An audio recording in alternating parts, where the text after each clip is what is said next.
Hi, it's Alicia and welcome to my channel Papercraft Secrets. This is part 5 of my cleanup, storage and organisation, transforming of my craft room, moving it from our old house to our new house.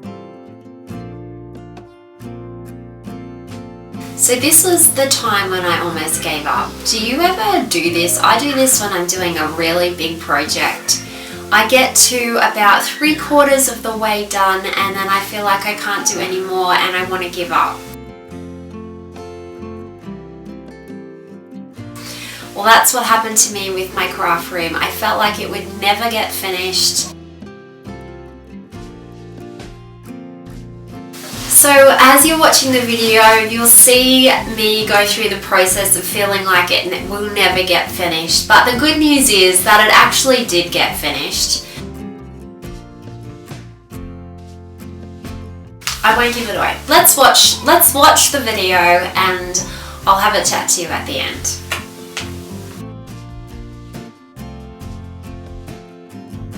I have to say I am 6 weeks into the brand new craft room and I am feeling quite frustrated with the lack of organisation that has happened in this room, and tonight I'm just decided to let's just stay up and get as much done as I can because it's really starting to get to me.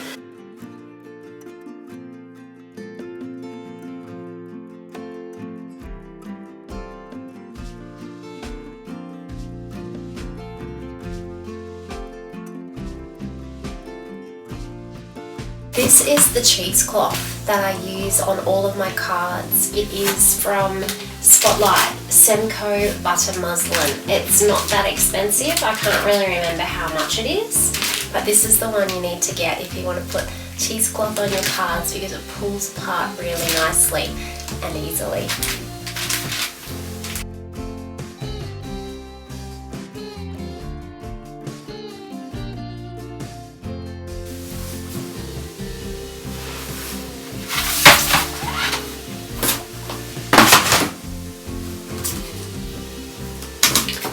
I don't know where to put this stuff.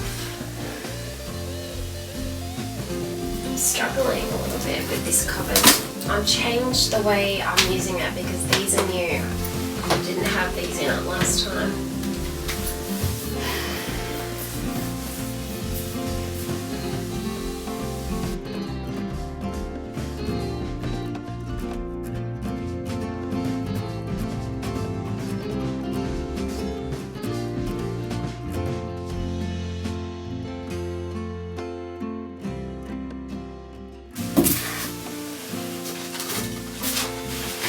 You know, we cart so much of this stuff around. I really wonder how much of it we really need. Do we really need all of this stuff?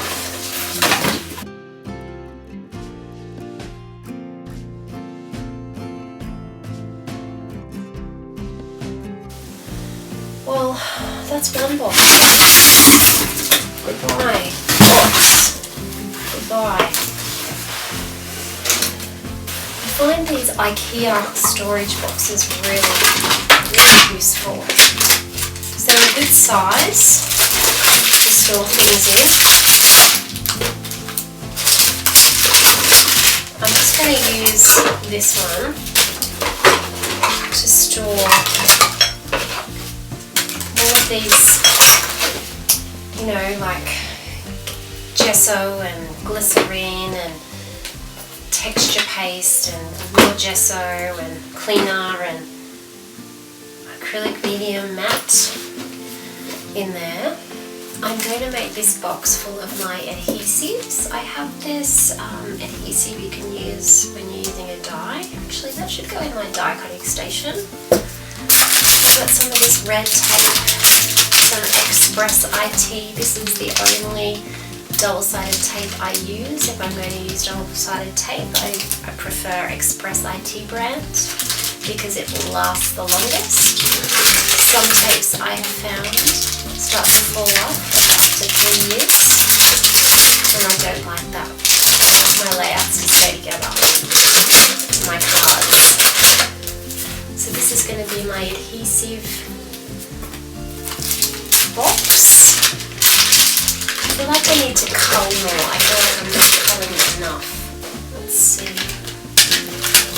These little things are handy because you can just put a little bit of texture paste on there and then throw them out after. So I should keep those. See, everything has a reason. You think, oh, I should get rid of this, but then, oh, but I could use this. That's the battle cleaning out, isn't it? I'm just going to throw some of that out. These are really good, these brushes. And these are more brushes. They can go up there. I'm just going to label those boxes again because they've got old labels on them. So I'll call one mixed media.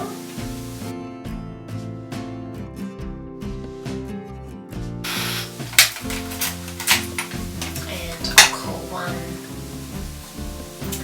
adhesives. Do you know, I do find that when you put a label on a box, all of a sudden it just feels more organised. So let's stick that one on there.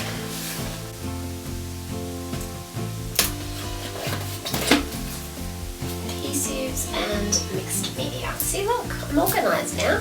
This is getting better. You guys are helping me.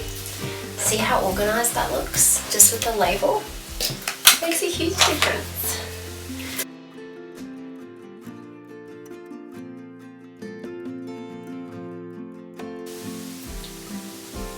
The problem with a lot of the boxes in here is that they're actually not craft related. Like some of this stuff, it needs to just go into another room. And I just don't know where to put it.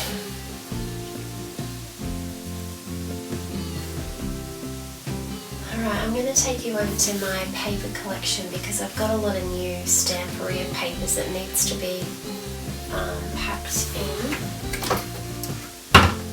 So I might do that. You're going to be happy with me because I'm starting to see the floor in here now and I'm starting to get my confidence back. I can do this. I'm going to make this room work. I'm going to get rid of all of this junk and I'm going to have a beautiful craft room. Thanks for being with me and helping me through this. I wanted to show you my paper racks because I haven't shown you this before, and my friend Danielle gave me these paper racks and I have put my Mintay paper collection on here, and it is a beautiful collection and they are beautiful papers.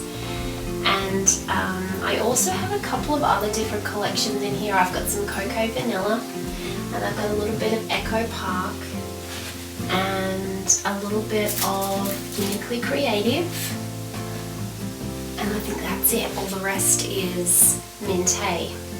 But I do need to add some of my new Stamperia papers to this collection. So I thought I might pop them at the top here. It's getting better. It's getting better. I can do this. I can do this. Still looking at quite a bit on the floor. A lot of it is just got to be taken to another room and sorted out. It's not even craft room stuff. I just don't know where to put it. This is the problem. Like, since we moved into this new house, everything has just been where to put things. It's crazy.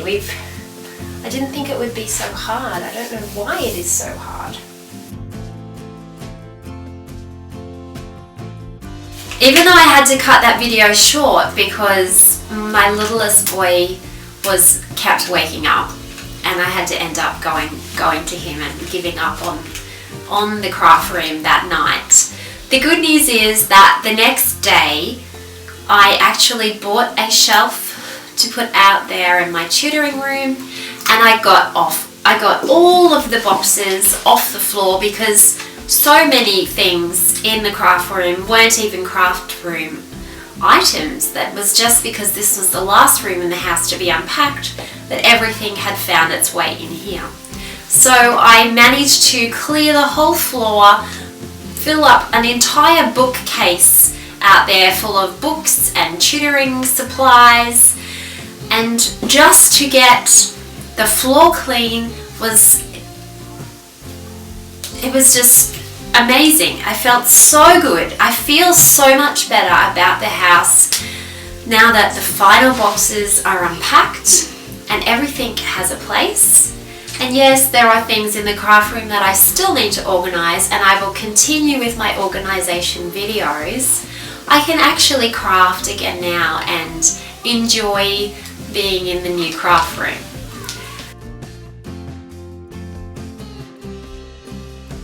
So I guess it's a reminder for me to not give up, to keep going through. And I think when we're decluttering and when we're organising things, it's very tempting to just feel like we cannot do it. But often we are almost at the end when we're nearly ready to give up. So we've just got to keep going that little bit longer, and then finally we get there. I'm really happy. 5 videos later, the craft room is organised and set up and ready for crafting. And now I can focus on small organisational tasks like my dies, my paper collection, my fussy cutting. I've got ideas about that I'm going to share with you. So stay tuned to the next crafty organisation video. Thank you for your support during this process, and thank you for watching. Please subscribe to my YouTube channel and have a lovely crafty day.